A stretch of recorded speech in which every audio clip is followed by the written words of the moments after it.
Study chapter 4 structure of atom. आज हम chapter 4 structure of atom के पार्ट सेकंड का हम चर्चा करेंगे। इसमें हम चर्चा करेंगे रदरफोर्ड्स एटॉमिक मॉडल और बोर्स एटॉमिक मॉडल। पिछले क्लास में हमने चर्चा किया था थॉमसन्स एटॉमिक मॉडल क्या है और रदरफोर्ड एटॉमिक मॉडल का इंट्रोडक्शन दिया था। इस क्लास में हम चर्चा करेंगे रदरफोर्ड एटॉमिक मॉडल और बोर्स एटॉमिक मॉडल का डिटेल चर्चा करेंगे। आप वीडियो के लास्ट तक बने रहिए और ये पूरा समझने का प्रयास करिए कि ये मॉडल क्या है और ये कहाँ तक सफल हुए और इनकी क्या उपयोगिता है। ये पूरी समझ में आ जाएगा। वीडियो को ध्यान से देखिए, वीडियो ज़्यादा लंबा नहीं है और ये समझना ज़रूरी है ताकि बेसिक कंसेप्ट क्लियर रहे। सबसे पहले हम रदरफोर्ड एटॉमिक मॉडल पर आते हैं। तो रदरफोर्ड एटॉमिक मॉडल को हम कहेंगे रदरफोर्ड एटॉमिक मॉडल। तो ये सबसे पहले रदरफोर्ड एटॉमिक मॉडल में उसने एक्सपेरिमेंट किया। रदरफोर्ड ने 19वीं शताब्दी में अल्फा रे स्कैटरिंग एक्सपेरिमेंट, ये फेमस है रदरफोर्ड का alpha ray scattering experiment at a gold foil या गोल्ड फॉइल एक्सपेरिमेंट के नाम से भी जाना जाता था। इसमें उसने क्या किया था कि गोल्ड की एक पतली फॉइल, एक पतली वरक या पतली पन्नी पर अल्फा कण जो हीलियम के कण के बराबर होते हैं, अल्फा कणों का उस पर बमबारी किया। बमबारी करने का मतलब अल्फा कणों का उस पर प्रहार किया गोल्ड के फॉइल पर। उसने एक्सपेरिमेंट के तहत देखा कि अल्फा रे जो निकलता है, अल्फा बीटा गामा रे होते हैं, रेडियोएक्टिव पदार्थों से निकलते हैं, जिसमें से अल्फा कण होते हैं। जैसे एक्सरे का रे होता है वैसे अल्फा रे भी होते हैं, जिसमें अल्फा पार्टिकल होते हैं, अल्फा जो हीलियम के एटम की तरह से होते हैं। तो अल्फा कण पार्टिकल जो पॉजिटिव है उसको बमबारी करके उसने क्या देखा सोने की पन्नी पर। तो ये फिगर जो बनाया गया है इसमें देखा गया है कि एक गोल्ड की एक पतली एक फॉइल में एक एटम को दर्शाया गया है गोल भाग से। तो अल्फा कणों को प्रहार किया तो उसने देखा कि कुछ पार्टिकल सीधे निकल जाते हैं। इसमें हम फिगर में देख रहे हैं कुछ अल्फा रे सीधे निकल जाते हैं, जैसे ये सीधे निकल गया। कुछ अपने रास्ते से थोड़ा सा ये पार्ट के टकरा करके डाइवर्ट हो जाते हैं, कुछ डिफ्लेक्टेड हो जाते हैं इधर दोनों, कुछ ज़्यादा कुछ कम, कुछ सीधे निकल जाते हैं और एक थोड़े से अल्फा पार्टिकल ये जो है कि इसके सेंटर से टकरा करके बैक हो जाते हैं, जैसे कि फिगर में दिख रहा है सेंटर से टकरा करके बैक हो जाते हैं। लगभग उन्होंने देखा कि 12,000 अल्फा कणों में से एक अल्फा पार्टिकल सेंटर से होकर के बैक निकल गया और सभी आर पार निकल गए, कुछ डिफ्लेक्ट होकर के निकले।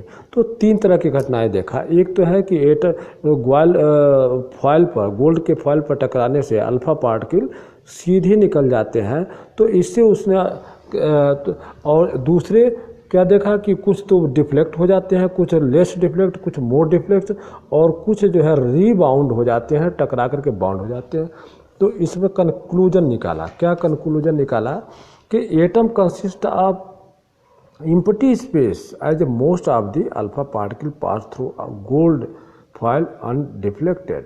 कहता है कि अगर अनडिफ्लेक्टेड सीधे आर पार निकल गए हैं कण, तो इसका मतलब एटम जो है के बीच में है मोस्ट पार्ट जो है एम्प्टी है, खाली है। और कुछ देख रहे हैं कि यहाँ डिफ्लेक्ट हो रहे हैं, कुछ मुड़ जाने। तो मुड़ जाने का मतलब यह है कि अल्फा कण चूँकि पॉजिटिव है, ये प्लस होते हैं, तो ये पॉजिटिव जो है क्यों डिफ्लेक्ट होता है, तो किसी पॉजिटिव के वजह से डिफ्लेक्ट होता है। इसका मतलब एटम के बीच में कोई पॉजिटिव पार्टिकल है बीच में। इस पार्टिकल यानी न्यूक्लियस उसका जो सेंटर है उसमें पॉजिटिव कण है, जिसके वजह से रिफ्लेक्शन होता है। रिफ्लेक्शन होकर के वो मुड़ जाते हैं और एक कुछ कम भी मुड़ते हैं, कुछ ज़्यादा भी मुड़ जाते हैं और कुछ सीधे टकरा करके बाउंस हो गए। तो तीन, तो बाउंस होने का मतलब बीच में, एटम के बीच में कोई हैवी स्पेस है जिसको उन्होंने बाद में कहा न्यूक्लियस है, जिससे टकरा करके, जहाँ पूरी मास सेंट्रेड है, इसमें पूरा मास सेंट्रेड है, टकरा करके बैक हो गए और इसके चारों तरफ स्पेस है कि आर पार निकल गए। कुछ जो है प्लस के रिपल्सन के वजह से डिफ्लेक्ट हो गए, अपने रास्ते बदल के टेढ़े से निकल गए। तो इस तरह से तीन घटनाओं पर कंक्लूजन तीन तरह के निकाला कि एटम में खाली स्पेस है जिससे आर पार निकल जाते हैं, एटम के बीच में पॉजिटिव कण है उसके सेंटर पर, जिससे कुछ रिफ्लेक्शन उसमें रिपल्सन के वजह से मुड़ जाते हैं रास्ते, और कुछ बाउंस होने का मतलब सेंटर में हैवी मास सेंटर्ड है जिससे वो टकरा करके फिर अपने पुराने दिशा में बैक हो जाते हैं। तो फाइनली उन्होंने क्या एटम का मॉडल दिया, जो उसका एटम का मॉडल दिया, उसने ये कहा कि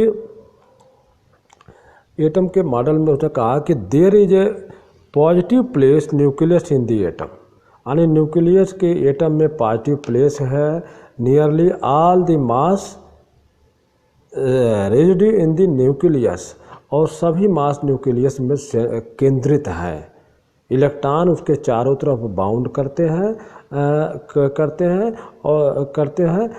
और तीसरा है size of nucleus is very small, क्योंकि 12,000 में से एक बाउंस हुआ है, इसका मतलब size of nucleus is very small, तो तीन कंक्लूजन दिया, ठीक है ना, कि एम्प्टी स्पेस का होना, बीच में सेंटर का न्यूक्लियस होना, और दूसरा जो है इलेक्ट्रॉन का चारों तरफ बाउंस होना।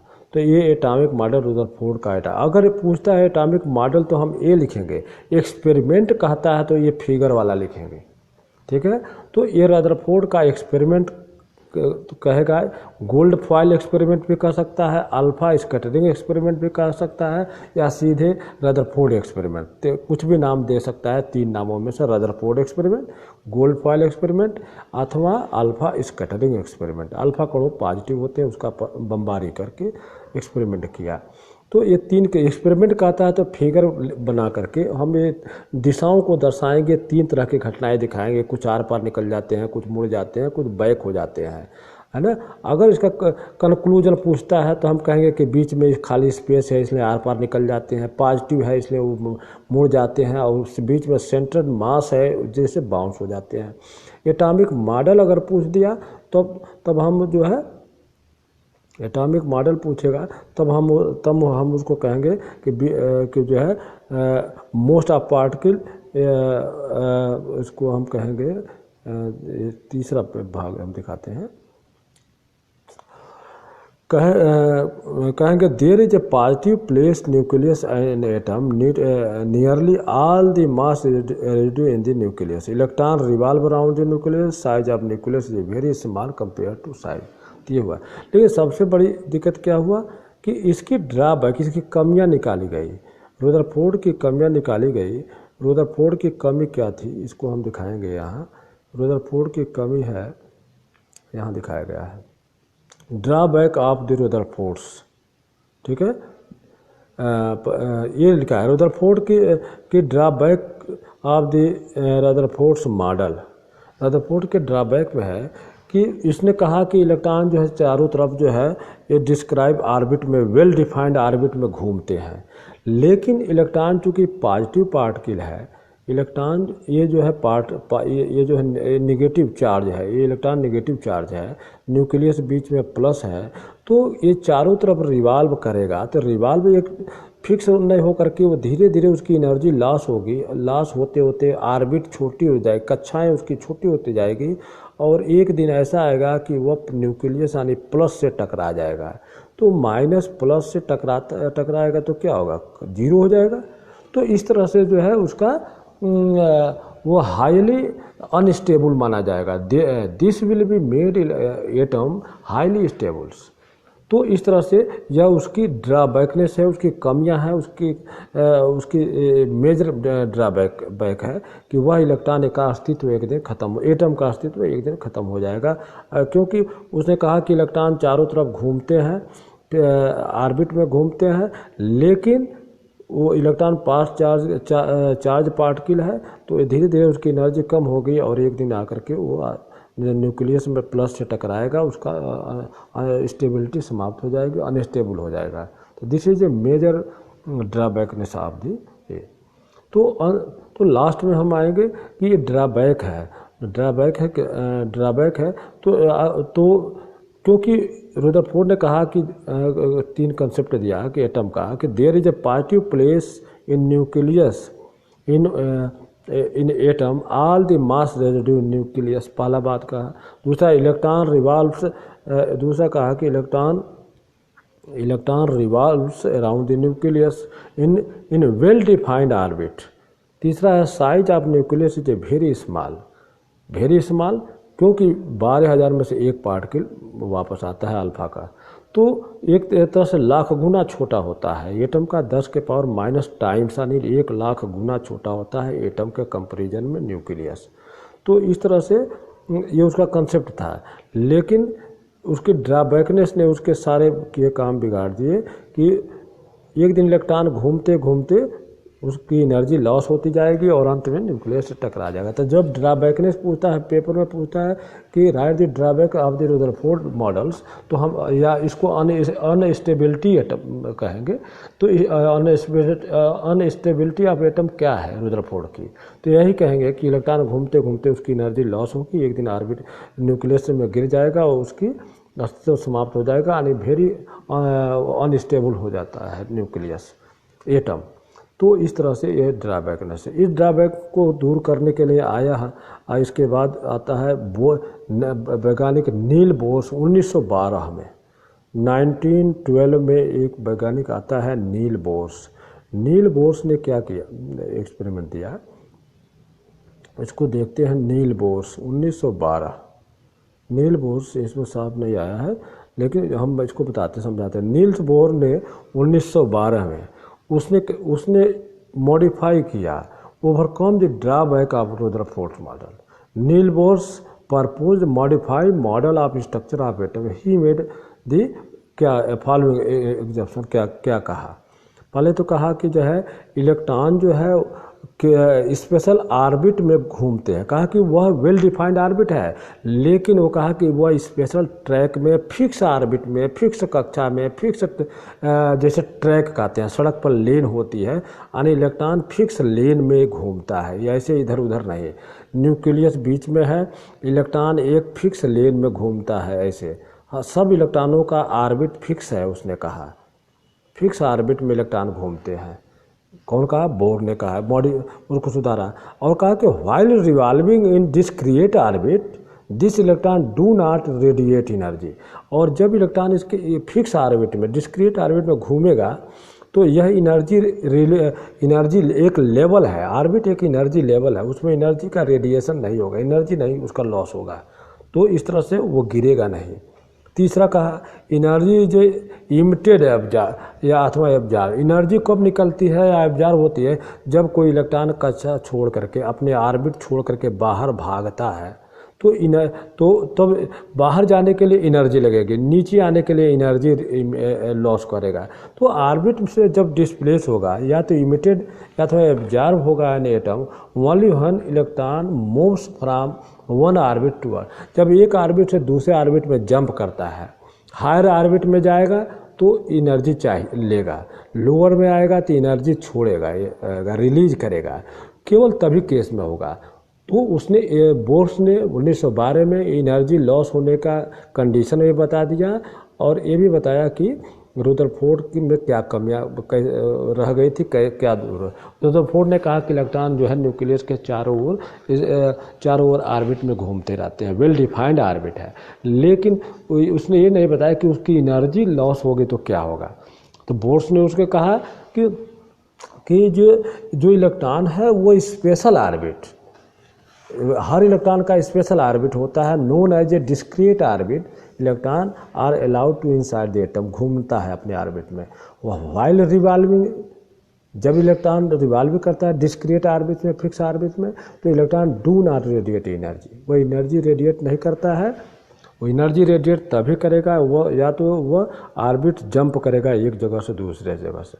तो इस तरह से ड्रॉबैक को दूर करता है बोर्स एटॉमिक मॉडल।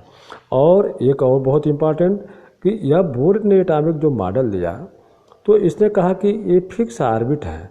तो ये फिक्स ऑर्बिट क्या है, जैसे मान लो यहाँ न्यूक्लियस है बीच में, ये पहला ऑर्बिट, दूसरा ऑर्बिट, तीसरा ऑर्बिट, ऐसे सबके बंधे हैं इलेक्ट्रॉनों के साथ, तीसरा ऑर्बिट ऐसे घूमते हैं। तो हर ऑर्बिट ट्रैक है, एक पाथ है, जैसे सड़क पर लेन होता है गाड़ियों का चलने का, तो इलेक्ट्रॉनों के चलने का लेन है। इन ऑर्बिटों के नाम अंदर से रखेंगे 1 2 3 4, या ज़्यादा फेमस है इसको अल्फ़ाबेट से रखते हैं के, अंदर वाले को केल, दूसरे को यल, यम, यन, इस तरह के L M N O P से रखते हैं। यानी ऑर्बिटों के नाम रखेंगे अंदर से के, यल, यम, यन, ओ, ऐसे के को 1 अंदर से 1, तो यल को 2, यम को 3, यन को 4, इस तरह से इसका नामकरण कर दिया। यानी ऑर्बिटों के नाम भी रख दिया। वह एनर्जी लेवल है एक तरह से। ऑर्बिट क्या है, ये ऐसा नहीं कि वहाँ ट्रैक बना हुआ है, वह एक एनर्जी लेवल है, उस लेवल पर ही घूमता है। उस लेवल से ऊपर जाएगा तो उसको एनर्जी चाहिए, वो एब्जॉर्ब करेगा, और छोड़े नीचे उतरेगा तो जैसे ऑर्बिट 3 से 2 में आएगा तो वह एनर्जी रिलीज करेगा। तो ये उसने इसको एक्सप्लेन कर दिया, और इस चीज़ का एक्सप्लेनेशन रदरफोर्ड नहीं कर पाया था। This was major drawback of Rutherford which was unexplained by him. यानी इस ड्रॉबैक को एक्सप्लेन नहीं कर पाया, उसी को बोर ने एक्सप्लेन कर दिया कि वह फिक्स ऑर्बिट में तो घूमता है, एक हर इलेक्ट्रॉन का अपना ऑर्बिट फिक्स है, उसी में ही घूमेगा, दूसरे में नहीं जाएगा। और रिवॉल्व करते समय इलेक्ट्रॉन एनर्जी का लॉस नहीं होता है, वह तो लॉस तभी करेगा जब वह एक ऑर्बिट से दूसरे ऑर्बिट में जंप करेगा। इस तरह से बोर ने उसके कमियों को दूर किया। अब आते हैं हम न्यूमेरिकल पार्ट की तरह। इसमें 2 बातें आती है।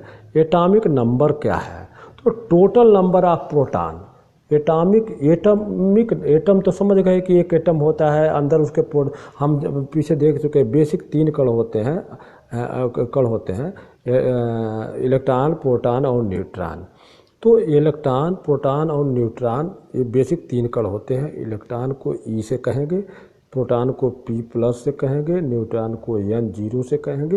ये 3 पार्टिकल होंगे।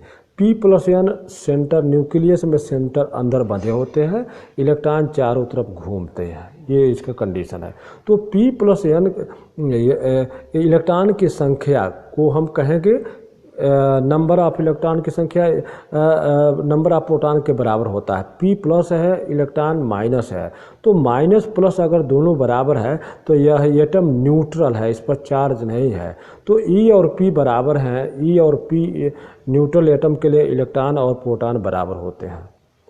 तो यही इलेक्ट्रॉन की संख्या अथवा प्रोटॉन की संख्या को हम एटॉमिक नंबर कहेंगे, number of electron in an atom, या हम बेसिक रूप से ये कहेंगे number of proton in atom is called atomic number. अब वो प्रोटॉन इलेक्ट्रॉन के बराबर होता है किस केस में, न्यूट्रल जब एटम हो, तो नंबर ऑफ इलेक्ट्रॉन अथवा प्रोटॉन न्यूट्रल के लिए दोनों बराबर होते हैं। तो यह एटॉमिक नंबर है। और एटॉमिक मास क्या है, हम जानते हैं कि न्यूक्लियस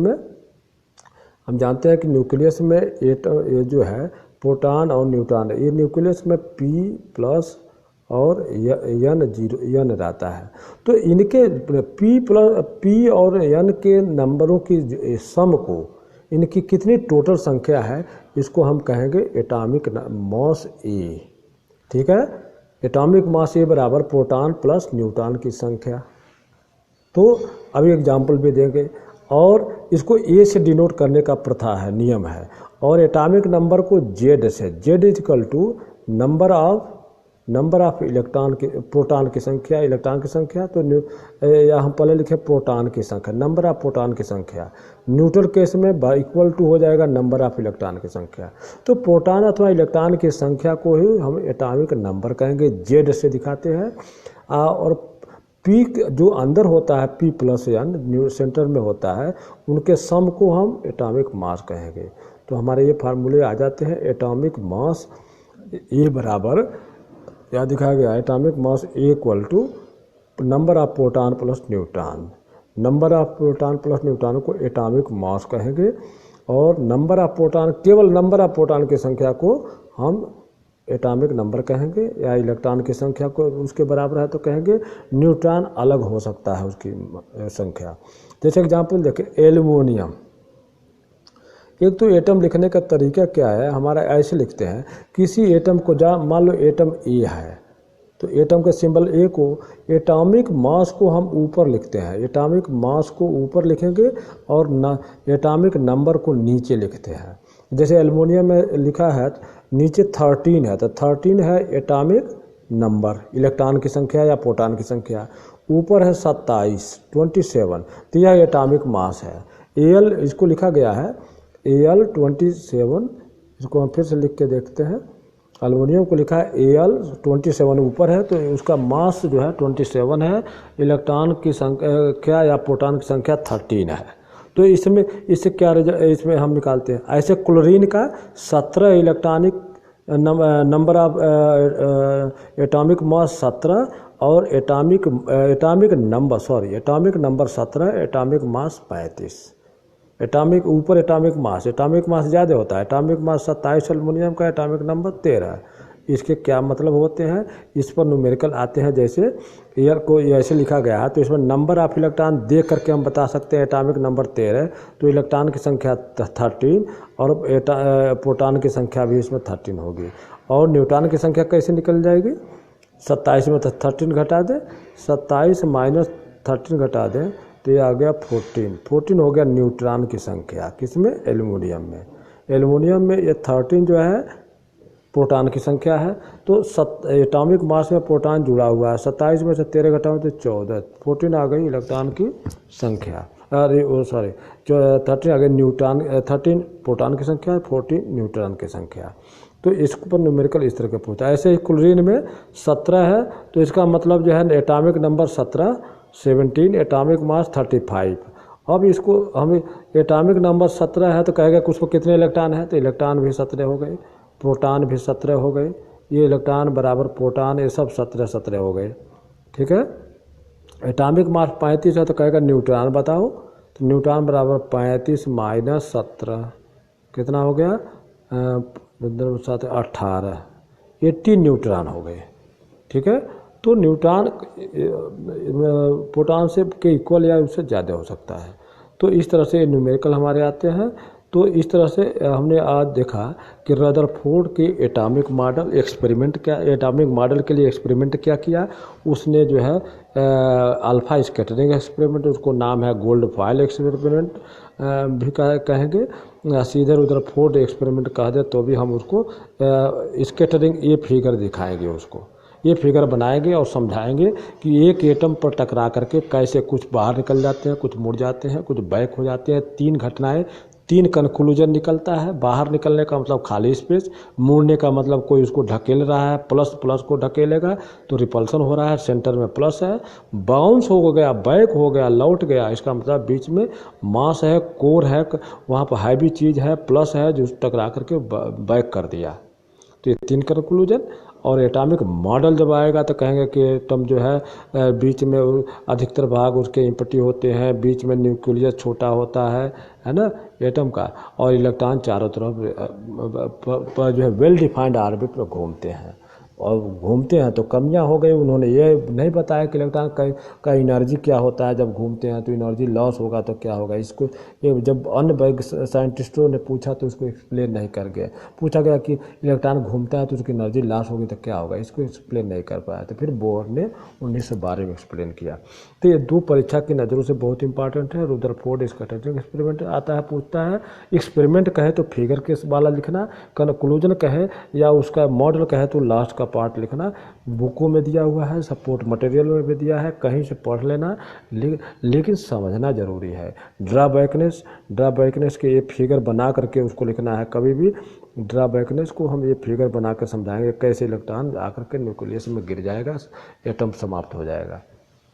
और उसको बोहर जो फाइनली मॉडल है नील बोहर का, तो वो फाइनली मॉडल जो है हम उसको दिखाएंगे KLMN से कैसे उसको डिनोट करते हैं।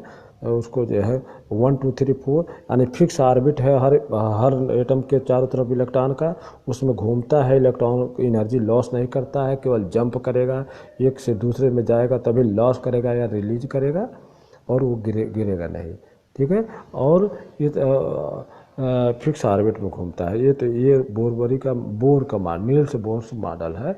तो ये जो भी पूछता है, पहले दिन हम बताए थे थॉमसन का तरबूज मॉडल था या केक का मॉडल, तो वह बहुत सिंपल सा है, कभी कभी आता है। उसमें वह धारणा रुदरफोर्ड ने ख़त्म कर दिया और रुदरफोर्ड में कमी निकाल करके बोर ने कर दिया। तो ये तीनों चीज़ों में डिफरेंस, इनका कंक्लूजन याद रखना ज़रूरी है, इनकी कमियां को जानना है कि क्या ड्राबैकनेस थे, और ड्राबैकनेस भी रुदरफोर्ड का बहुत बार पूछता है।